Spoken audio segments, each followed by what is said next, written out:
Roberto Cuero, ¿cómo está? Buenos días.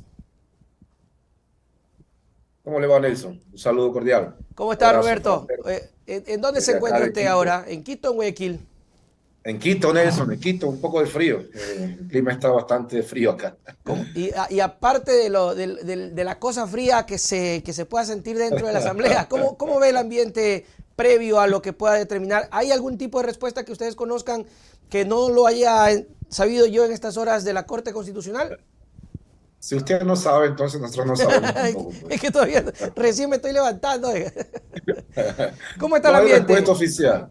No hay respuesta oficial todavía, Nelson, más allá de la expectativa que se generó ayer por una publicación de un medio que, dicho sea de paso, es un medio que ha sido protagonista en todo este tipo en este juicio, en estos procesos, en esta denuncia, en esta aparición de audios, etcétera, etcétera, que ha decantado básicamente en lo que ya todos conocemos, ¿no? Claro. Pero no ha habido ninguna respuesta oficial todavía, salvo la que la misma Corte Constitucional publicó ayer, de que ellos no se han reunido todavía. Y obviamente, respetuosos con la institucionalidad del país, vamos a respetar esa posición, ¿no? Y a esperarla, pues. Pero la esperadera creo que se termina hoy, Roberto. ¿O tienen chance esta mañana? Mire, hay... mi esposa es abogada y con Yeah. ella a veces bromeamos. Cuando hay dos abogados de un tema hay mínimo tres criterios, ¿Ves? mínimo. Entonces, hay Cuéntenos esos abogados criterios. expertos constitucionalistas, dicen que en realidad no hay un plazo perentorio para que la Corte Constitucional dé su dictamen. Otros dicen que sí, que con las nuevas reformas a la Ley Orgánica de Garantías Jurisdiccionales y Control Constitucional, los magistrados de la Corte Constitucional tienen hasta este jueves, es Ok. decir, 48 horas después de que el primer dictamen o el primer pronunciamiento o la primera propuesta de dictamen, como quiera leerse, no fue aceptada por el Pleno de la Corte Constitucional. Sería interesante tener una lectura de eso, de este primer momento cuando se hace el sorteo bastante rápido de parte de la Corte, se supo rápido, se designó una jueza y luego hubo este asunto de rechazar. Para entender un poco, Roberto, desde su experiencia, ¿por qué se rechaza este primer proyecto de la jueza Núñez, si no me equivoco? Bien, la Ley Orgánica de Garantías Jurisdiccionales y Control Constitucional dice que ese periodo, ese proceso de admisibilidad de la Corte Constitucional en caso de un juicio político al presidente, presidenta, vicepresidente o vicepresidenta de la nación, tiene que cumplir varios requisitos, ¿no?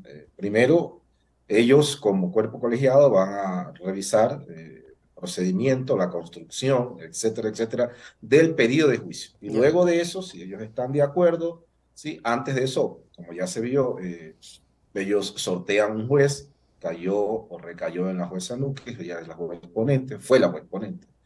La juez ponente presentó su proyecto de dictamen. Entendemos todos que no fue aprobado, todavía desconocemos el contenido No, no se de dice, esa ¿no? resolución. Ese contenido de esa resolución puede haber sido nulidad, puede haber sido que ella no estaba de acuerdo con que se admita el juicio político, o puede haber sido que se acepte el juicio político. Nosotros Oh, no se creemos que sabe, ¿no? de una u otra manera estaba en el sentido de que no se acepte. Creemos nosotros, especulamos. Luego, la misma ley contempla que si no se puso de acuerdo el pleno de la Corte Constitucional, se sortearía un nuevo juez.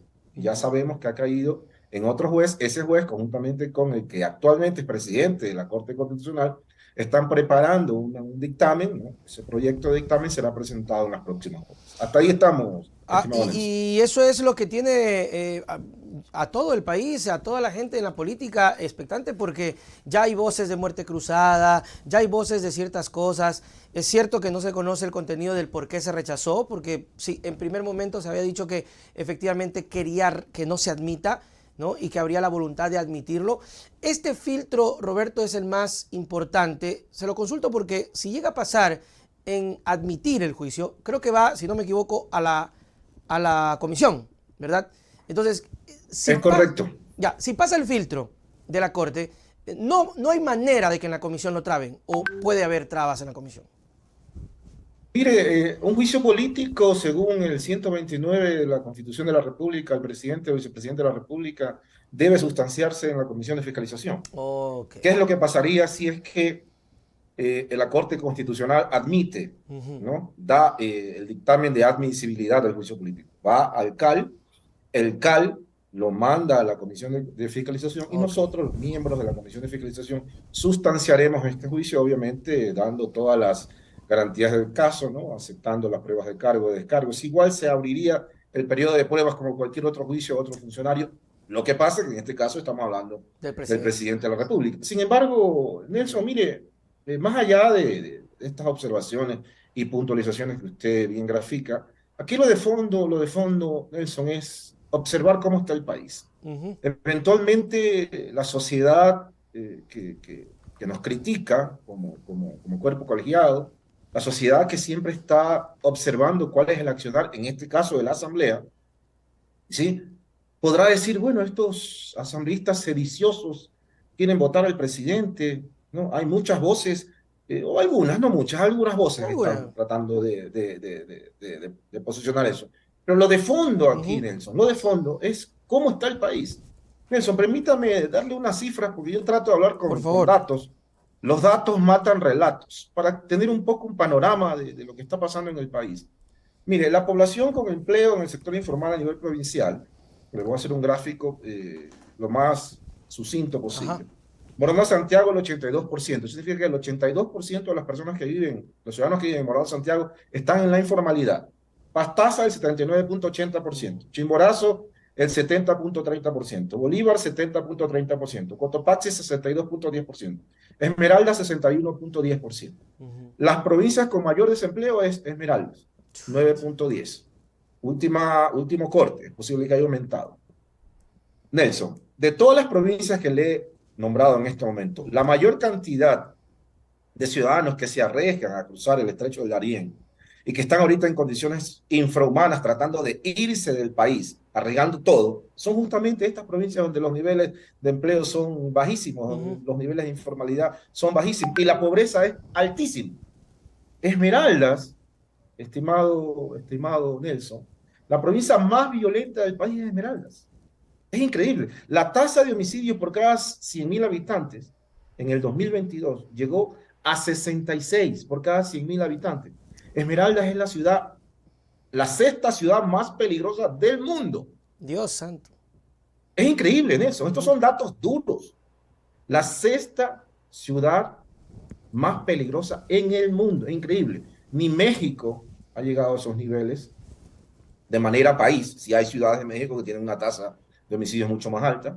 Colombia en la década del 70, 80, en la época de Pablo Escobar Gaviria, Ujú. llegó a esos niveles.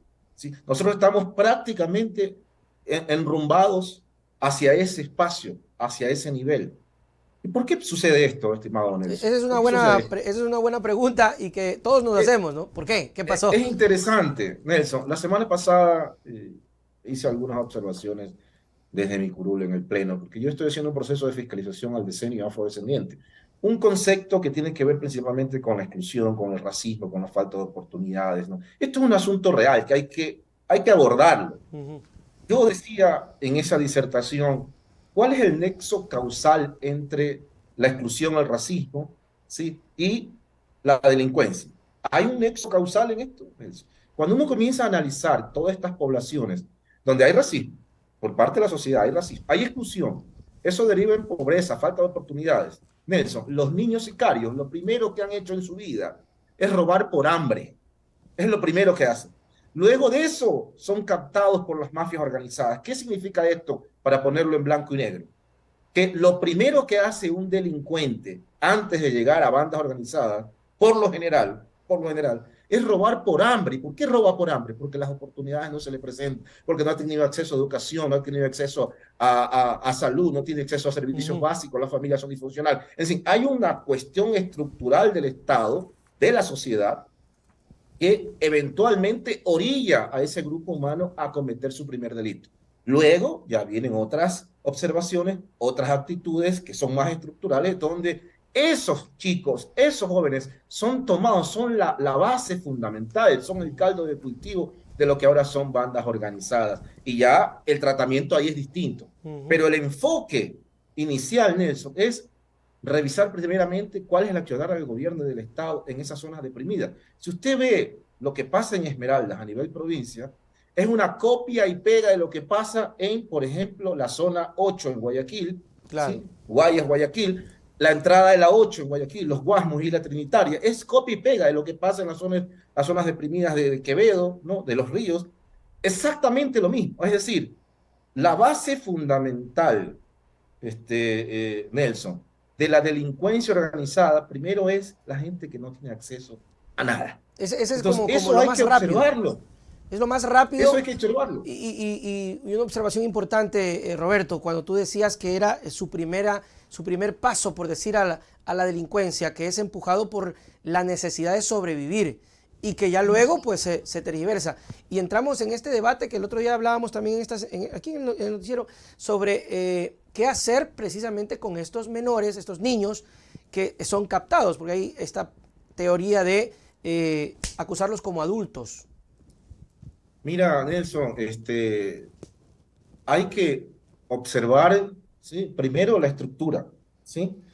Yo no estoy tan seguro de que acusar a un niño, a un joven de 14, 12, 11 años como adulto sea la solución, ¿sí? No estoy tan seguro de eso, te digo, Nelson, con todo respeto lo digo. Ujú. Yo soy un hombre que está formado en la izquierda, un hombre progresista y que primero observa las causas del problema, ¿sí? No el efecto. Si tú vas a atacar el efecto, las causas están intactas. Lo que debes Sigue. hacer es revisar las causas y las causas principalmente son la falta de oportunidades, Nelson. No te estoy Ujú. diciendo con esto que no hay que observar el comportamiento de estos jóvenes Claro. que eventualmente caen consuetudinariamente, por llamarlo de alguna forma, en este tipo de delitos execrables. Sí hay que tener una observación del Estado un poco más objetiva, más práctica, ¿no? Que pueda un poco cortar ese círculo vicioso en el cual ellos están metidos. Pero lo primero es acercarse al entorno, lo primero es acercarse a las zonas deprimidas, lo primero es que el gobierno vuelque todo este andamiaje que ha considerado, y permíteme hacer aquí una digresión, yo escucho a algunas autoridades, por Ujú. ejemplo, en el sector financiero, que hablan de que tienen un déficit mínimo, déficit controlado, que tienen una reserva monetaria altísima. Ajá. Bueno, ahora se les ha disparado el riesgo país, Totalmente, a dos pero mil puntos. hablaban del riesgo país como que si fuera una cosa que va a resolver pues, todos los problemas del país, ¿no?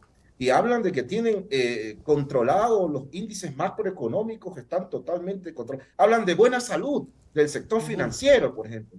Yo te pregunto, Nelson, ¿de qué sirve todo eso si la gente se te está muriendo en los hospitales porque no hay medicina? ¿De qué sirve que tú tengas un déficit fiscal pequeñito, ¿sí? Cuando tienes problemas de abastecimiento en los hospitales, cuando los policías no tienen chalecos antibalas, Eso es cuando los terrible. policías no tienen vehículos. Vimos de manera, créeme, ya hasta parece chiste esto, ¿no?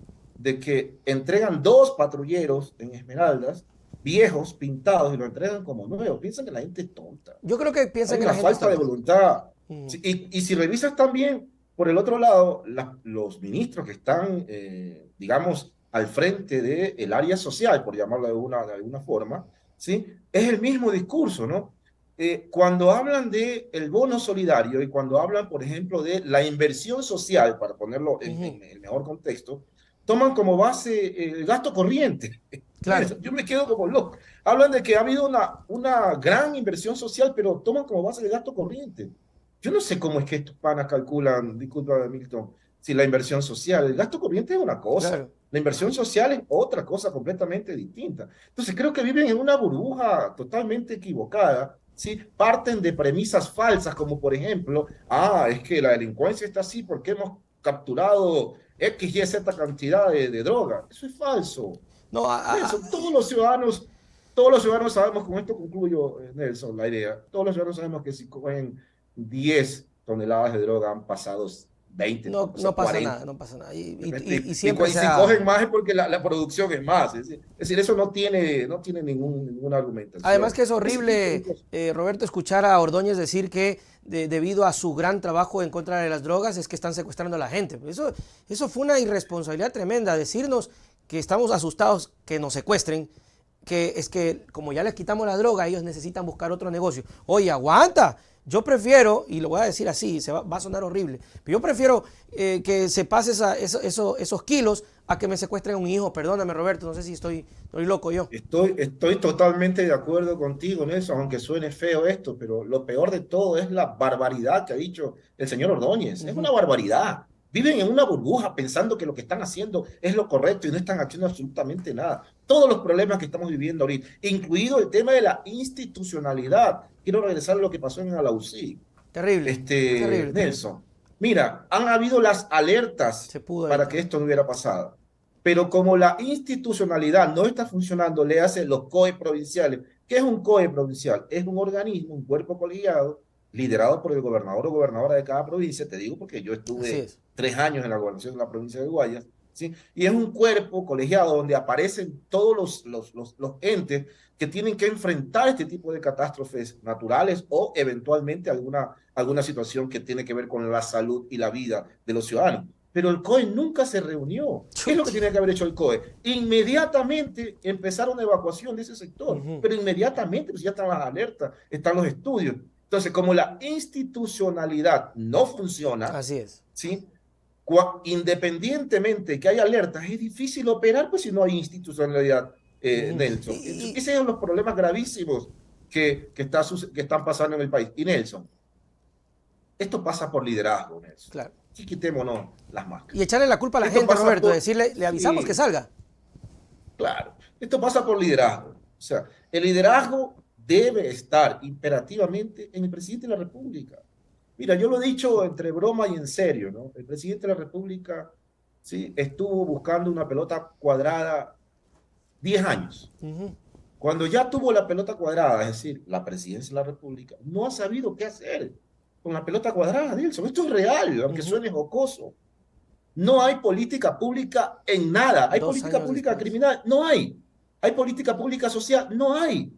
¿Hay plan de desarrollo, Nelson, perdón? Yo al menos no lo veo. No hay.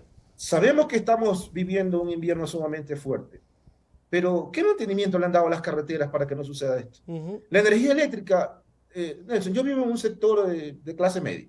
Yo vivo en el barrio Centenario. Y tuve que valerme de algunos amigos porque se fue la energía. Ah, las lluvias, se fue la energía. ¿Sabes Ujú. qué tiempo demoró para que llegue un camión?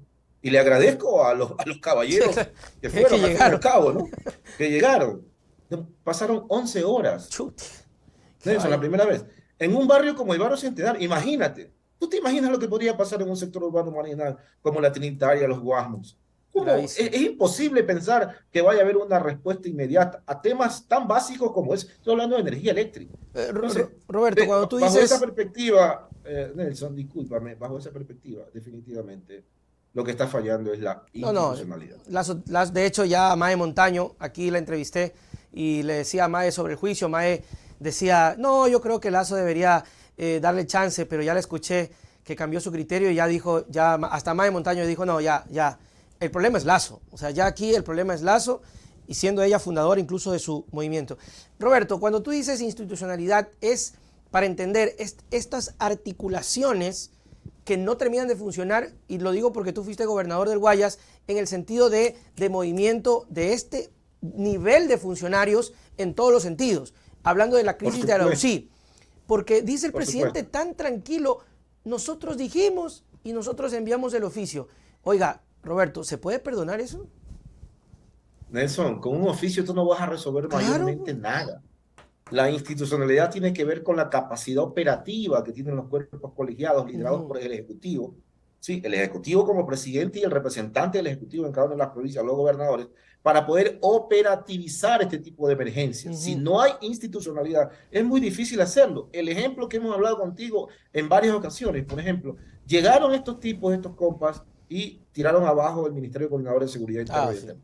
Tiraron abajo. Sí, Ujú. vamos a hablar ahorita de institucionalidad en el tema de seguridad ciudadana. Tiraron abajo. Tiraron abajo el Ministerio de Justicia. No sé qué estaba pensando, pero el Ministerio del Interior lo devolvieron al Ministerio de Gobierno y convirtieron en un pulpo al Ministerio de Gobierno. Es decir, solamente había ministro de Gobierno, se encargaba de la política, de cultos, de municipios, se encargaba de todo y no se encargaba lo que en realidad debería encargarse, que es la policía. ¿Sí? Tiraron abajo esta articulación que había con la Secretaría de Riesgo, la dejaron con un ente así como aislado.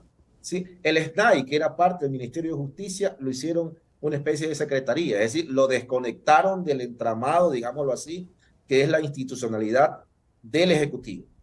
Ahora comenzaron a volver de a poco, Así ¿te es, se dieron acuerdas? cuenta. De a poco. Pero no Se funciona dieron cuenta de tampoco. lo que habían hecho.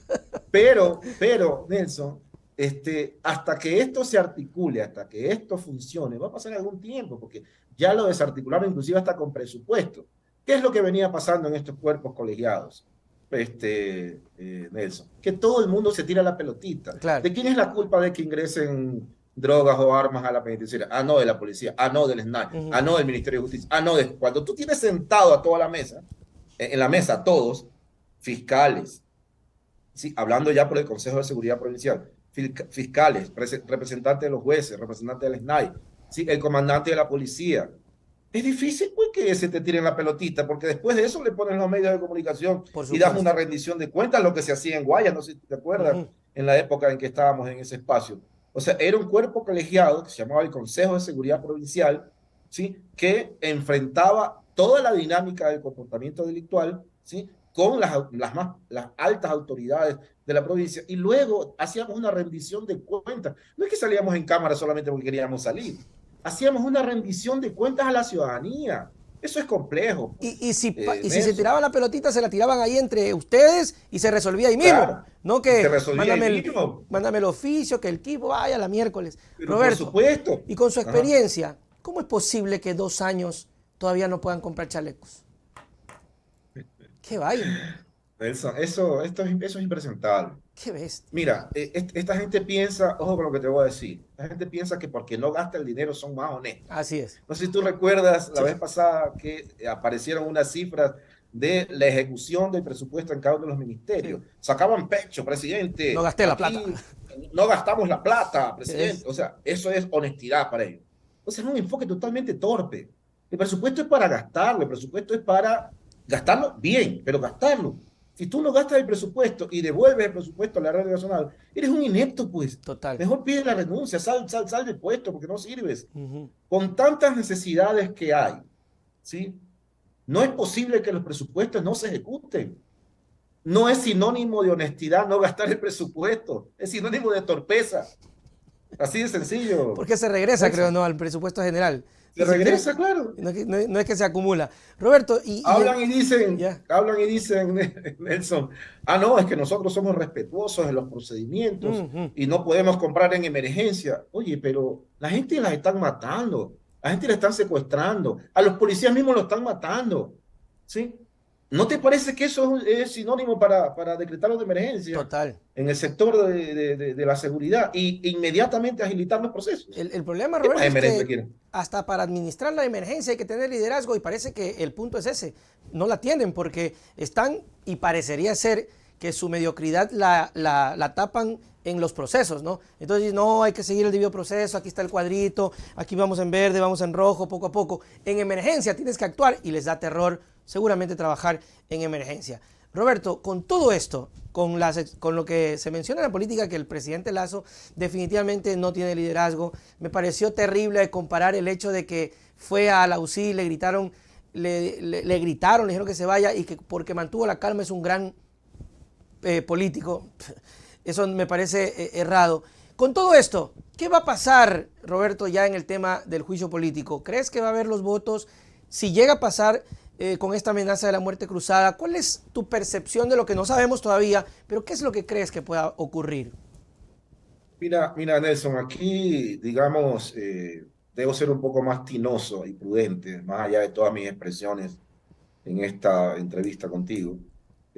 Yo tendría que esperar que salga de la Corte Constitucional. Claro, Te digo claro. por qué, porque si el pronunciamiento es a favor de que continúe el juicio político, nosotros los miembros de la Comisión de Fiscalización nos convertimos en jueces sustanciadores. Podría prevaricar en Puedes cuanto a comentar, mi claro, decisión. claro. O sea, es más que obvia cuál es mi posición. Sí. Yo no voy a ocultar mi hartazgo con este gobierno, no puedo ocultarlo porque sería un hipócrita, no lo soy. Pero ya en mi posición, en mi decisión con respecto al juicio político, ahí sí debo ser un poco más prudente. Ok, pero lo que sí esperarías, Roberto, es que Lasso vaya por lo menos a la comisión. ¿Lo van a convocar o no? Así dicen que va a ir, ¿no? Así dicen que va a ir. Hay dos momentos en un juicio político, ¿no?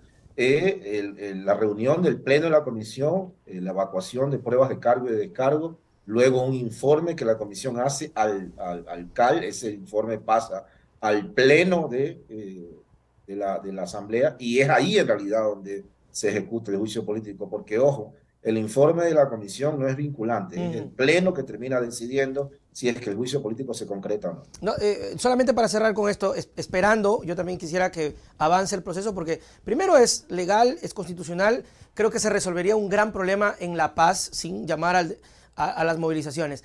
¿Qué tiempo se tomaría la comisión y si hay problemas de que lo traben? Porque ese es el temor, ¿no? Si la Corte le da luz verde, no habría, yo lo digo por Villavicencio, porque me parecería que lo va a trabar. ¿Hay formas de que lo haga o no? Mira, Nelson, la conciencia ciudadana, ¿sí?